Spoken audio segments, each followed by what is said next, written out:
السلام علیکم۔ میں ہوں بی فار یو ٹریڈز۔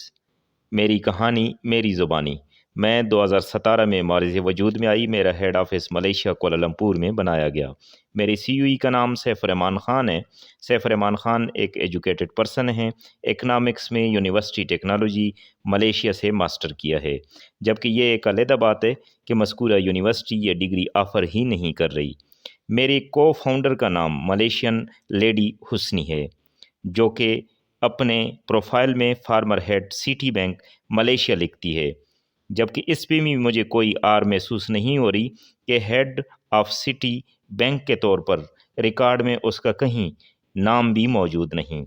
کچھ عرصے کے بعد میرا نام بی فار یو ٹریڈ سے تبدیل کر کے بی فار یو گلوبل رکھ دیا گیا۔ میرے پہلے نام سے لا تعلقی کا اظہار شروع کیا گیا، جبکہ بطور ثبوت لوگوں کے پاس شیلڈ، سرٹیفکیٹ، لیٹر پیڈ میرے نام بی فار یو سے ہی موجود تھے۔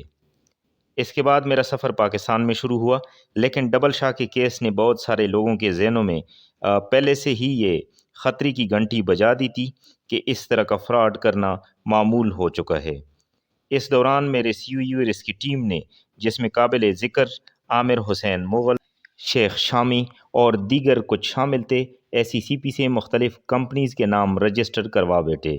ان کمپنیز میں business life private limited, future property, emerging innovation, B for U soft private, bravo taxi, alpha advertising, B for U foundation, آس وریاس لاجسٹک، سیف روینہ associate, S R K N limited, dream sugar mills, S R K N travels, Niazi law, B for U consultant, B for U builders, ایگروزیم، S R cash carry اور perfect ماڈریبل شامل ہیں۔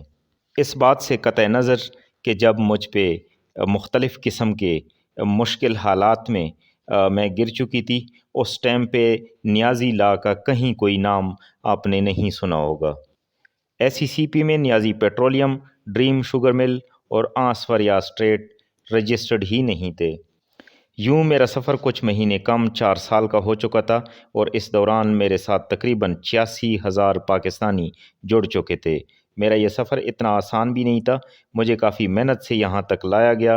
میرے سی او ای اور اسپوک پرسن شیخ شامی نے کچھ ایسے لوگوں کو مفت اکاؤنٹ بھی دیے، جس میں سے کچھ لوگ اپنی عزت کو داؤ پر لگانے سے پرہیز تک نہیں کرتے تھے۔ یوں وہ لوگ بد اخلاق لوگ میرے وجود کا حصہ بن چکے تھے۔ صرف یہی نہیں بلکہ وہ بد اخلاق لوگ گھر، موٹر سائیکل، فری اکاؤنٹ اور گاڑی تک مجھ سے لینے میں کامیاب ہو چکے تھے۔ اس طرح میرا وجود بڑھتا چلا گیا۔ پاکستانی پہلے جن چور چکوں کے ہاتھوں لٹ چکے تھے، وہ میرے وجود میں سما گئے تھے۔ یہی لوگ بعد میں ٹاپ لیڈرز کے نام سے پہچانے جانے لگے۔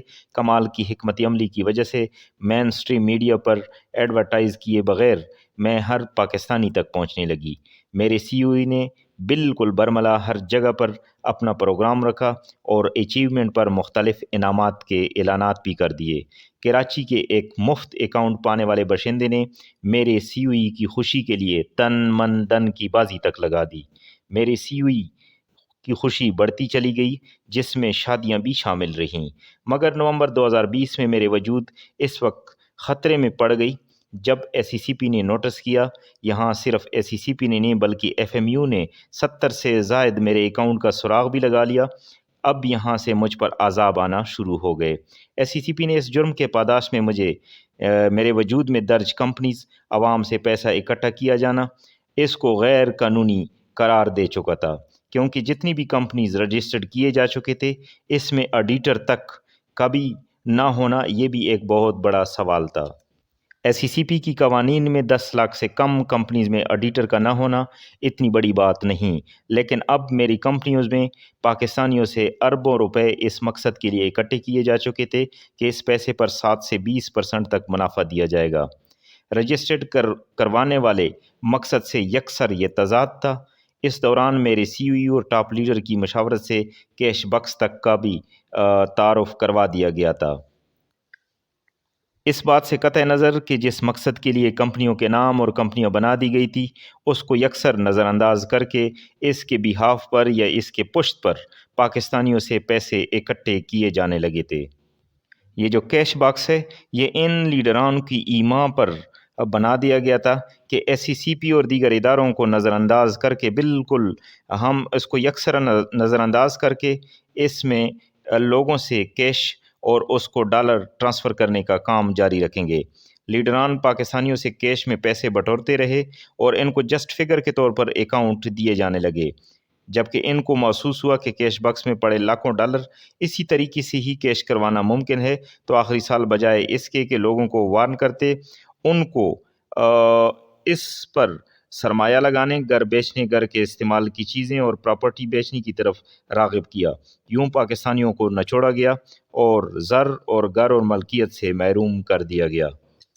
میرے وجود میں پیسے زیادہ اور سکون کم ہوا۔ میرے وجود کو برقرار رکھنے کے لیے طرح طرح کے مداری، مختلف شعبۂ زندگی سے وابستہ لوگ اور مذہبی طور پر لوگوں کو مطمئن کرنے کے لیے مفتی تک کے لوگوں کو کرائے پر رکھا گیا۔ اس طرح پاکستانیوں پر مذہب کی طرف سے شرعی لحاظ سے تصدیقی مہر ثابت کرنے کے لیے مفتی تک کے لوگ میدان میں اتار دیے گئے۔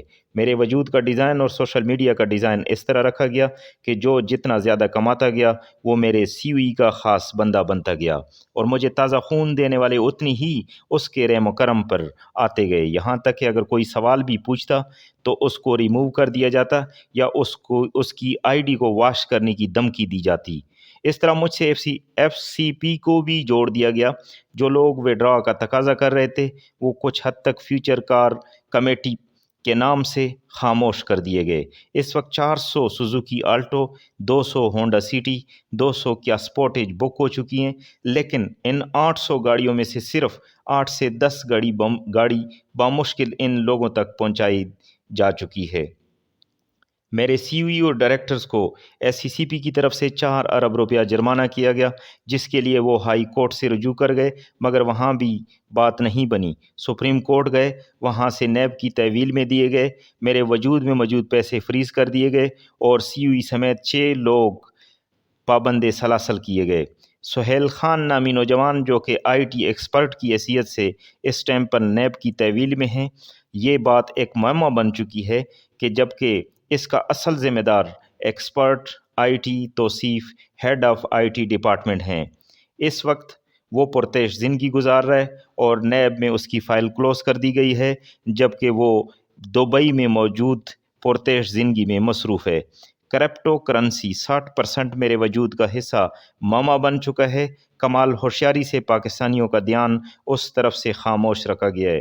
اس تمام تر کرداروں میں جو لوگ جنہوں نے فائدہ اٹھایا، دوسروں کو دھوکہ دیا، بدستور نمک حلالی میں میری وکالت میں مصروف عمل ہیں، جبکہ نیب اور دیگر فورم مکمل طور پر پاکستانیوں کو متنبہ کر چکا ہے اور اپنے پیسے وصولی کے لیے مدعو کر رہا ہے، لیکن ایسے کردار جس میں ذرا برابر نہ تو خوف خدا ہے نہ شرم و حیا ہے، میری پیروی اور خوشنودی کے لیے مصروف عمل ہیں اور لوگوں کو نیب یا سپریم کورٹ جانے سے روک رہے ہیں۔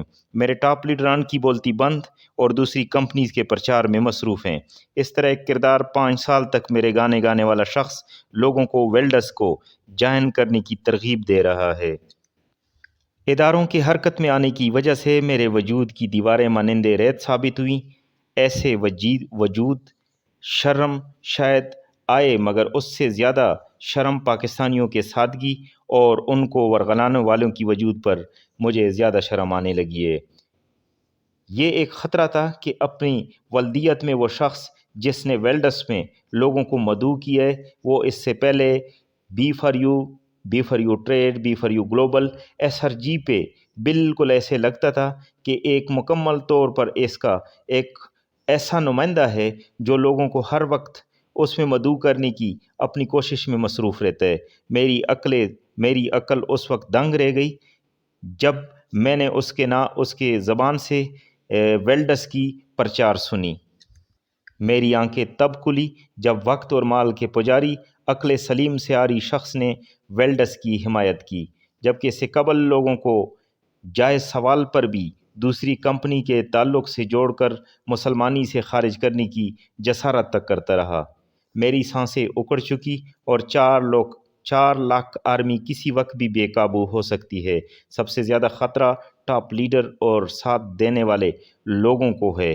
جھوٹ کا سہارا دینے والے کیسے بدستور لوگوں کو غلط گائیڈ کرتے رہے، ان کو اس 4 لاکھ آرمی سے بہت زیادہ خطرہ ہے، جبکہ میرے وجود کو خطرہ رائے حق کے لوگوں سے کم، بے شرم اور بے ضمیر لوگوں سے زیادہ ہے۔ اس وقت مفاد پرستوں کا ٹولہ میرا سر درد ہے، میرے وجود پرستوں کا ٹولہ خوار ہے، جبکہ دوسری طرف میرے سے زیادہ کمانے والے لوگ اس کے سردار ہیں۔ میری کہانی میری زبانی غفار خان کی آواز میں ریکارڈ کی گئی۔